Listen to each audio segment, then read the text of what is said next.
শেখ মুজিবুর রহমানকেও তো আওয়ামী লীগই নষ্ট করে ফেলেছে।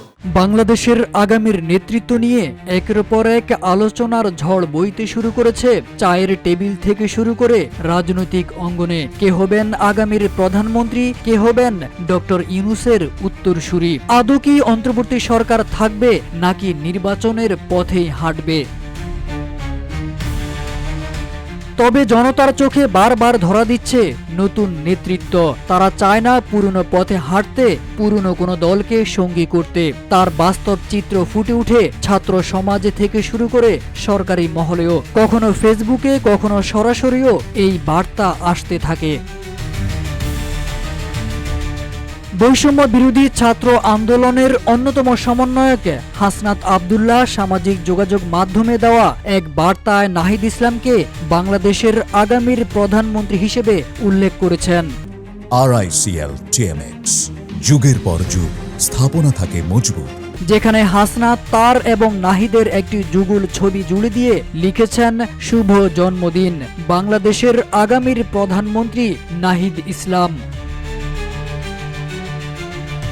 এর আগে অন্তর্বর্তী সরকারের উপদেষ্টার পদ থেকে নাহিদ ইসলামের পদত্যাগকে কেন্দ্র করে ফেসবুকে একটি পোস্ট দিয়েছেন প্রধান উপদেষ্টার প্রেস সচিব শফিকুল আলম। সেখানে নাহিদকে দেশের সাম্প্রতিক ইতিহাসের অন্যতম তীক্ষ্ণ রাজনৈতিক জ্ঞান সম্পন্ন ব্যক্তিত্ব উল্লেখ করে তিনি বলেন, ভবিষ্যতে দেশের প্রধানমন্ত্রী হতে পারেন নাহিদ ইসলাম।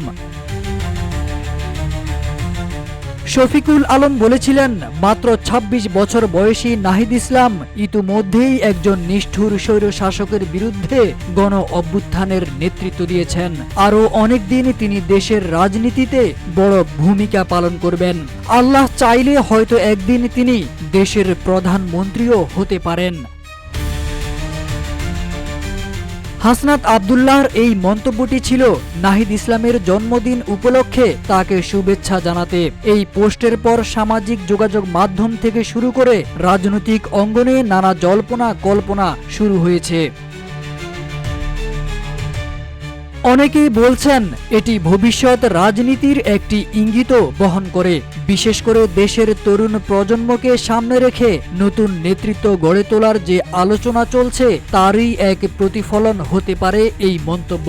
আবার কেউ কেউ ভবিষ্যতের রাজনৈতিক গ্রুমিং বলেও ব্যাখ্যা করেছেন। তবে এই মন্তব্য রাজনৈতিক মহলে নতুন কৌতূহলের জন্ম দিয়েছে।